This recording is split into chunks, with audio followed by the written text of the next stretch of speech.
What's up mga kumari kong tigang? I hope you're having an amazing day. This is Rico Mori and welcome back to my channel.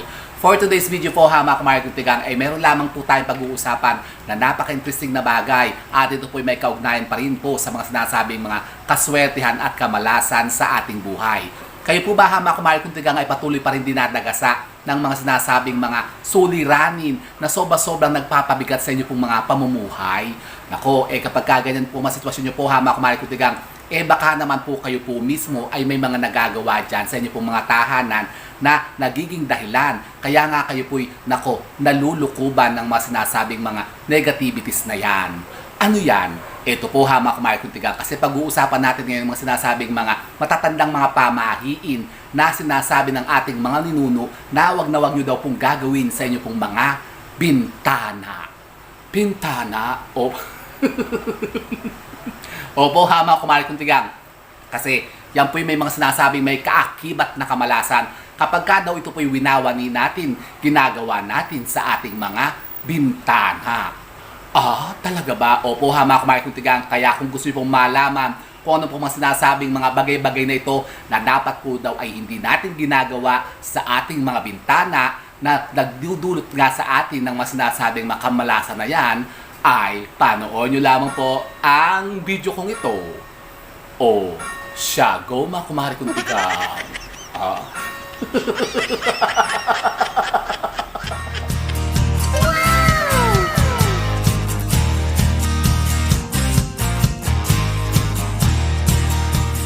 Ayun na nga po mga kumari kong tigang, meron po mga sinasabi ang ating mga matatandang mga inuno ng mga paniniwala at mga pamahiin tungkol po sa ating mga bintana. Kayo po ba mga kumari kong tigang na naniniwala din sa mga pamahiin?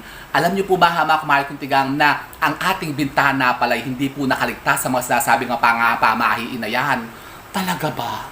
Opo, kasi alam niyo po ba mga kumari kong tigang na meron po mga sinasabing mga matatandang mga pamahiin na yun na nga, may kaakibat na kamalasan tungkol po sa ating mga bintana kapag ka ito po ay winawanin yung ginagawa.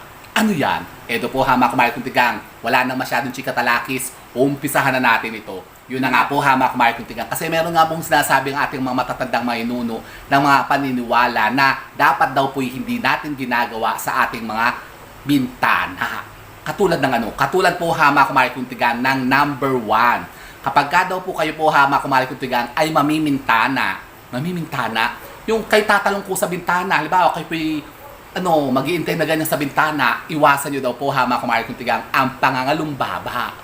Pangalumbaba? Opo mga kumari kong tigang, yung ginagawa ni Ninoy. Yung lagi lang nakapangalumbabang ganyan. Yan, wag daw kayo gaganyan mga kumari kong tigang sa bintana. Lalong-lalo na po sa umaga. Baka kayo tatalong po dyan sa mga harapan ng bintana ninyo, tapos kayo gaganyan pa, yung parang ang bigat-bigat ng mga ulo ninyo. Gaganyan kayo, tapos sasabihin kayo, ay, ano ba naman yan? Ay, buhay. Gaganyan pa kayo. Mariosep, alam niyo po ba mga kumari kong tigang, isa po yan sa sinasabing ipinagbabawal sa pamahiin tungkol sa bintana. Kasi yan po isa po sa sinasabing nagpapabigat nga po ng ating buhay kapag ginagawa nyo yan. Yung pangangalumbaba sa harapan po ng bintana. Talaga ba? Opo mga kumari kong tigang, subukan nyo yan. Ang pangalawa po mga kumari kong tigang, iwasan nyo daw po ang pag-aabot ng pera sa bintana. Meron pang nag-aabot ng pera sa bintana. Nung araw po mga kumari kong tigang, ganyan po kasi winawani nung iba. Yung mga nasa mga probinsya, halimbawa, di ba ang mga windows nila parang mga open windows. Yung pagkalalaki, ang panarado pa nila yung mga ginaganyo, yung mga kapis-kapis, di ba pagka binubuksan nyo yung napakalaki. Dyan daw po mga kumari kong tigang, abutang-abutan ng yung kung ano nung mga inaabot-abot baga, halimbawa mga bagay-bagay po. Yan, at isa po dyan mga kumari kong tigang, na ipinagbabawal po ang pag-aabot ng pera. Sa bintana, halimbawa kayo po baka bibili ng kung ano, o halimbawa kayo po yung tataya sa mga STL, mga loteng, ganyan, mga weteng. Di ba minsan may nadaan po sa bahay po ninyo yung mga nungubra, yung mga kubrador, tapos kayo yun nila tataya sa bintana, sabihin, "Hoy Mars, pataya nga! O, 8.20. O tapos iaabot yun nila sa bintana yung taya. Nako, wag. Wag na yung gagawin niya na mga kumari kong tigang. Bawa yung may mga nagbebenta, bawa may dumaan na nagtitinda ng saging o nagtitinda ng kamote Q, banana Q, ganun, o yung mga turon-turon, Yan, o yung mga taho-taho, tapos doon kayo magbabayad sa bintana nyo. Negative daw po yan, ha, mga kumari kutigang. Kaya po ang nagiging dahilan, kaya mabilis na nauubos ang inyo pong mga kaperahan. Kaya kayo po laging naghihirap. Opo, ha, mga kumari kutigang, kaya tigilan nyo yan. Ang number 3 po, ha, mga kumari kutigang, may kaugnayan pa rin po sa pag-aabot po sa bintana. Iwasan nyo naman din daw po ang pag-aabot naman po ng ulam sa bintana. Ulam. Sorry, saan ba yung mga lamok na yan? Ako, kinakagat ako ng lamok eh. May nagbibigay pa ba ng mga ulam ngayon? Kasi nung araw, hamak market din ang usong-uso yung ganyan. Bawa yung may mga nagluto na mga ulam-ulam sa kapitbahay. Diba ang uso na yung bigay ng bigay? Bawa bigyan mo ako ng ulam mo, bibigyan kita ng ulam ko. Halimbawa, nagluto sila ng munggo, tapos ikaw nagluto ng ginatahan. Magpapalitan sila ng ulam baga para marami-rami silang ulam. Maraming variant.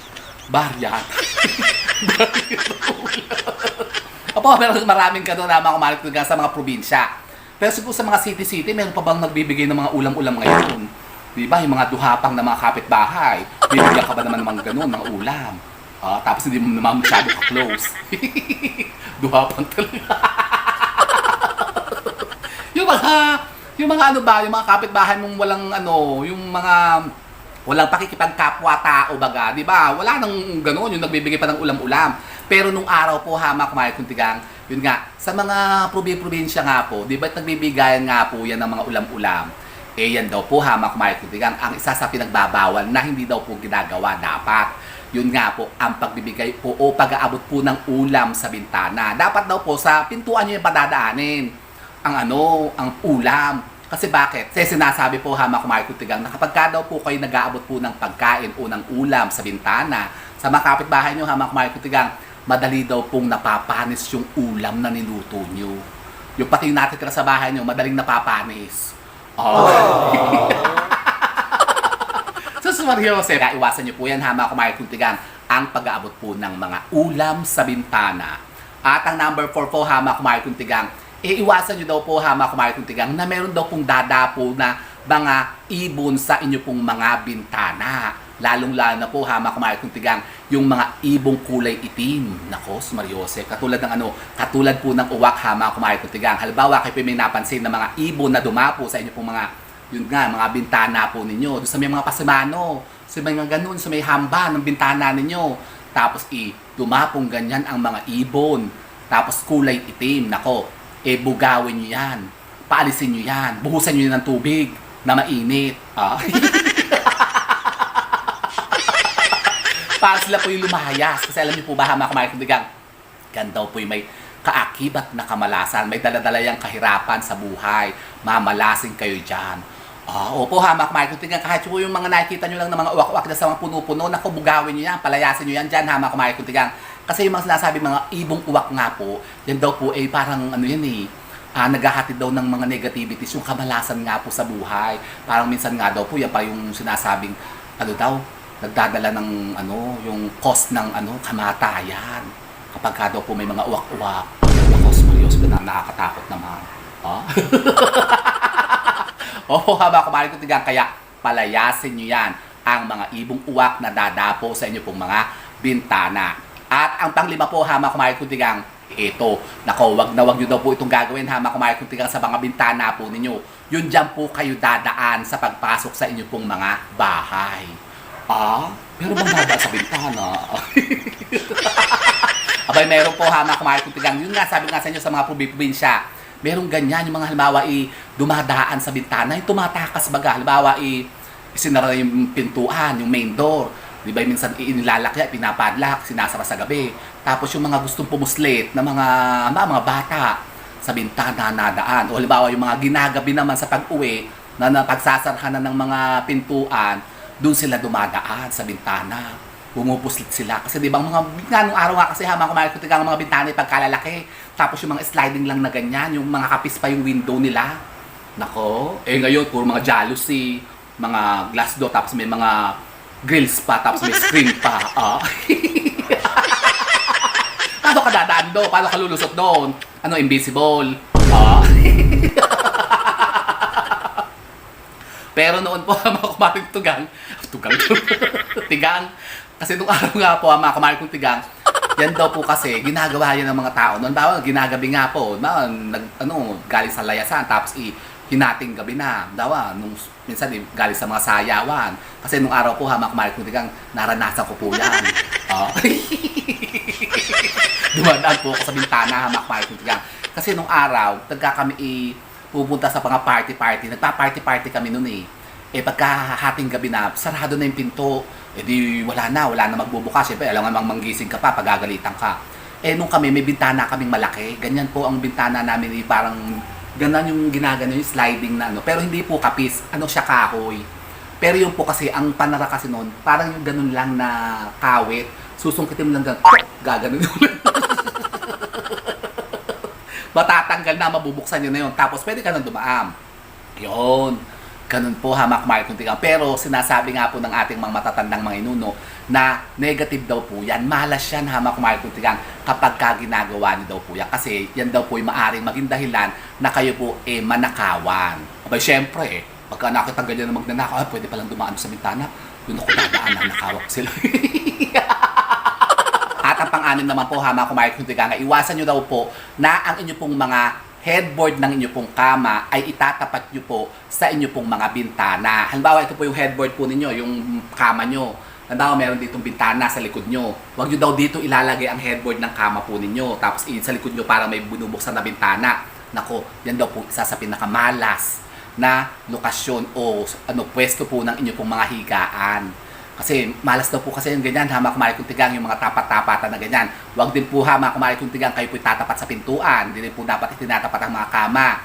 Yung mga kama nyo, itatapat nyo lang po sa mga main door. Po, hamak Marik Kuntigang, kasi negative po yan. Kapag daw po ang inyo pong mga headboard ng inyo pong mga kama, nakatapat po sa likod po ng isang pong bintana. Bawa, ganyan.